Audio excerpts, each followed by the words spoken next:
तो ठाकरे, तुझे क्या लगता है कि तूने फिल्म माफिया के साथ मिलके मेरा घर तोड़ के मुझसे बहुत बड़ा बदला लिया है? आज मेरा घर टूटा है, कल तेरा घमंड टूटेगा। ये वक्त का पहिया है, याद रखना, हमेशा एक जैसा नहीं रहता। और मुझे लगता है कि तुमने मुझ पर बहुत बड़ा एहसान किया है, क्योंकि मुझे पता तो था कि कश्मीरी पंडितों पे क्या बीती होगी। आज मैंने महसूस किया है, और आज मैं इस देश को वचन देती हूँ कि मैं सिर्फ अयोध्या पे ही नहीं, कश्मीर पे भी एक फिल्म बनाऊंगी और अपने देशवासियों को जगाऊंगी, क्योंकि मुझे पता था हमारे साथ होगा तो होगा, लेकिन मेरे साथ हुआ है, इसका कोई मतलब है, इसके कोई मायने हैं। और उद्धव ठाकरे, ये जो क्रूरता और ये जो आतंक है, अच्छा हुआ ये मेरे साथ हुआ, क्योंकि इसके कुछ मायने हैं। आज मेरा घर टूटा है, कल तेरा घमंड टूटेगा।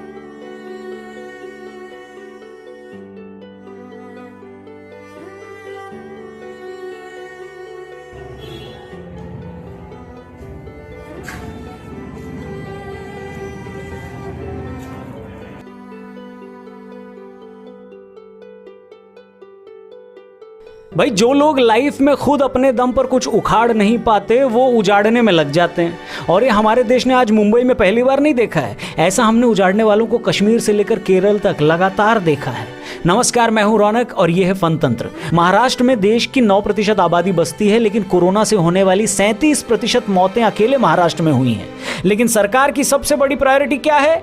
कंगना का घर तोड़ना। लेकिन खबरदार अगर आपने वहां की सरकार पर सवाल उठाया तो, क्योंकि शूरवीर परम प्रतापी नौटी नेता गुस्से में आ गए तो आपका भी घर तोड़कर अपनी कुंठा मिटा सकते हैं। सबसे पहले तो हम एकदम क्लियर कर दें कि अगर कंगना का ऑफिस इलीगल कंस्ट्रक्शन में आता है तो कार्रवाई बनती है, लेकिन जब ऑफिस बनने के 8 महीने बाद बीएमसी जागे और कोर्ट के निर्देशों से आगे जाकर आनन फानन में मुस्तैदी से बुलडोजर चलाए तो सवाल तो उठेंगे ही।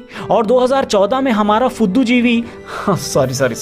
बुद्धूजीवी समाज जिस तानाशाही फासिज्म का हवाला दे देकर दिन रात पानी पी पी कर मोदी को गरियाए पड़ा था, फाइनली 2020 में उस फासिज्म के दर्शन हो ही गए। कंग्रेचुलेशंस। लेकिन हमारे फुद्दूजीवी I am sorry once again, हमारे बुद्धूजीवी अब एकदम चुप हैं। और सिर्फ बुद्धूजीवी ही चुप नहीं है, फ्रीडम ऑफ एक्सप्रेशन के चैंपियंस भी चुप हैं, फेमिनिज्म के नाम पर मलाई खाने वाले सेलिब्रिटीज भी चुप हैं, किलो के हिसाब से अवार्ड वापसी का खेल खेलने वाले भी चुप हैं, महिला सुरक्षा और सम्मान की बात करने वाले नेता भी चुप हैं। वो लोग जो खिचड़ी में कंकड़ निकल आने पर देश में इंटॉलरेंस बढ़ गई है भैया, इस बात को पूरे विदेश में प्रचारित कर देते हैं, वो वाले अभिनेता भी चुप हैं। यहां तक कि बॉलीवुड गैंग भी कंगना की फ्रीडम ऑफ एक्सप्रेशन का सिर्फ इसलिए साथ नहीं दे रहा क्योंकि वो इनकी तरह हिपोक्रेट नहीं है। ये सब चुप हैं क्योंकि ये सब अंदर ही अंदर जानते हैं कि असली फासिस्ट कौन है। इसी डर के आधार पर ये डिसाइड करते हैं कि किसके खिलाफ बोलने का और किसके खिलाफ चुप रहने का। लेकिन सवाल सिर्फ बीएमसी से ही नहीं, सरकार से भी है कि पिछले 8 महीनों में आपने ऐसे कितने इलीगल कंस्ट्रक्शंस तोड़े,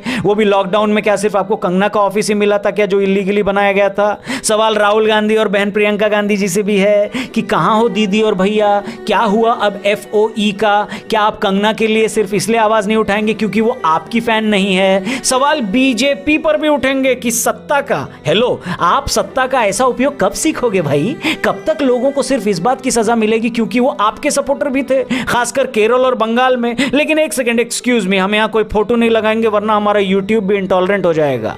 कांग्रेस की एक महिला प्रवक्ता जो कांग्रेस छोड़कर शिवसेना में गई ही इसलिए क्योंकि उनका मानना था कांग्रेस में महिलाओं की इज्जत नहीं होती, वो अब शिवसेना के नेताओं द्वारा एक महिला के खिलाफ अपशब्द जो कहे गए और बदले की कार्रवाई जो की गई उस पर धृतराष्ट्र के रोल में एकदम फिट लग रही हैं, क्योंकि वो जानती हैं कल ही किसी बड़े अखबार में किसी चैनल के प्राइम टाइम पर एंकर डर का माहौल है ये बोल के फिर से बीजेपी को फासिस्ट साबित करने लग जाएगा और अपने मुख्यमंत्री साहब फिर से किसी PR एजेंसी के इशारे पर प्लकार्ड लेकर खड़ी हो जाने वाली बॉलीवुडिया जमात से अपनी तारीफ में ट्वीट करवा के अपना ईगो बूस्ट कर लेंगे। लेकिन नौटी नेताजी, याद रखिएगा, ये वही देश है जहां नारी के सम्मान के लिए ही रामायण हुई थी और जहां नारी के सम्मान के लिए ही महाभारत भी हुआ था।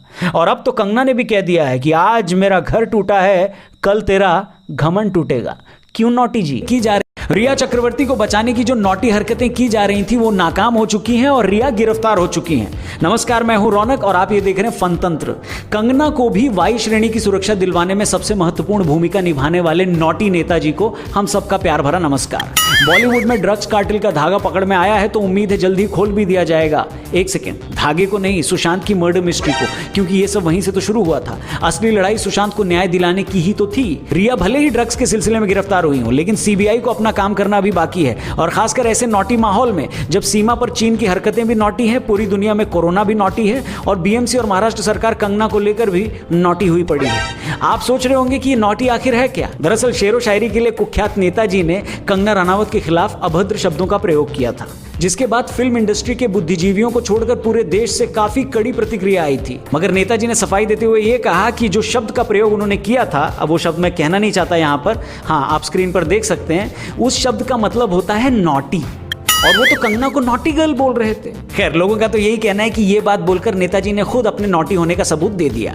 और सिर्फ नेताजी ही नहीं है जो इस मौसम में नॉटी हो रखे हैं। सुनने में आया है कि बीएमसी भी अचानक नॉटी हो गया और उनको याद आया कि कंगना का जो ऑफिस है उसकी परमिशन में कुछ गड़बड़ी है। यही नहीं, महाराष्ट्र सरकार के एक मंत्री ने तो ये भी मांग कर दी कि कंगना का भी टेस्ट कराया जाए, वो भी ये ड्रग्स वाले मैटर में शामिल थी। पर कोई बात नहीं, पूरा देश ये नॉटीपना देख ही रहा है। वैसे मीडिया के भी कुछ भाई बंधु आजकल एकदम नॉटी हो रखे हैं। माना कि सच के लिए संघर्ष करना चाहिए, लेकिन इतना भी नहीं करना चाहिए कि रिया का पीछा करते करते आपकी गालियों के ऑडियो और धक्का मुक्की करते वाले वीडियो भी वायरल होने लगे। और सबसे बड़ा नॉटी खोर अगर आज के टाइम में कोई है तो वो है हमारा पड़ोसी चाइना। पूरी दुनिया में वायरस फैला के नॉटी हरकतें करने वाला चीन आजकल सीमा पर लगातार नॉटी हरकतें करने की कोशिश कर रहा है। बार बार उसकी नॉटी हरकतों को हमारे बहादुर जवान मुंहतोड़ जवाब भी दे रहे हैं। लेकिन यह भी साफ है कि आने वाले वक्त में चीन की तरफ से नॉटी हरकतें और भी ज्यादा बढ़ सकती हैं। ऐसे में हम सबको ही देश के बाहर और देश के अंदर बैठे नॉटी अफवाहबाजों से सावधान भी रहना पड़ेगा, क्योंकि इंफॉर्मेशन वॉरफेयर के जमाने में जंग सिर्फ सरहद पर नहीं लड़ी जाती। बाकी आप सावधान रहिएगा और अपने अगल बगल घट रही नॉटी घटनाओं पर नजर रखिएगा। वैसे आपको क्या लगता है इस समय का सबसे नॉटी इंसान कौन है? कमेंट सेक्शन में उसका नाम लिखकर जरूर बताइएगा। चैनल जरूर सब्सक्राइब करिएगा।